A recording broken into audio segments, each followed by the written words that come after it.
ام قاعده او من بودر خاخوش يسكانم ايمان دار بالرزكان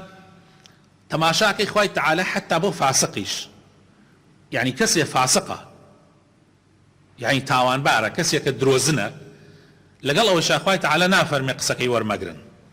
نيفرمو يسا افرمي اجر فاسق هوالك بو هنا خوي تعالى نافرمي وري مقرن وهوالك بنا ناو تشاويا واي نوتو خوي تعالى افرمي تاكيدي كان حتى لي لما جالك يلاطو بكسي فاسقش اجر دروزني كيش قصي كرت تول تاكيد لقسكي بك لخوتو ردي مكر اما اسلام كان عدالة يعني حتى تنانت برامبر بكسي دروزنيش تو مرجنيه لو جاري واحد دروزنا وراسك جاري واحد دروزنا وراسك تصور كان الشيطان جاري واحد راسك الشيطان بشيطاني خوي راسك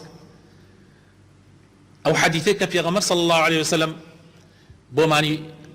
يعني لا في غمر بماني جريته ابو هريره في غمر صلى الله عليه وسلم ايكاتا حرس لسر زكاتي سر فتره الله شو درنجك كابرايك هادو زور جاي كدوتي من زور في اسمه من الله كان زور برسيانه وانا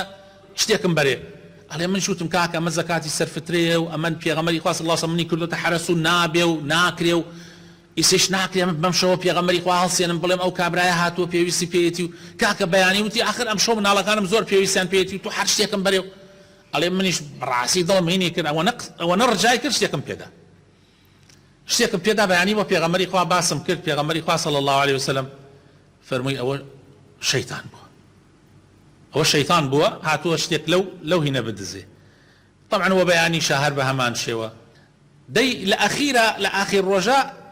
هم هاتوا عليهم من يشوتم بحيث شويك مجال نادم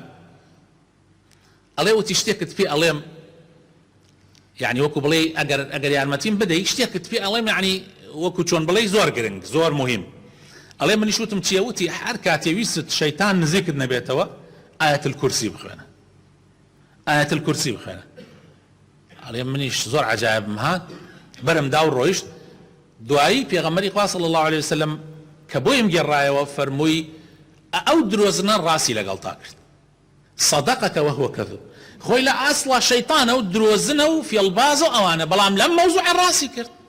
لم بابة الراسي كرت جاري واحد الشيطان ايش راسك مرجنيه هركسي لبره تشتاد دروي كذي بيان لبره موضوعه موقفه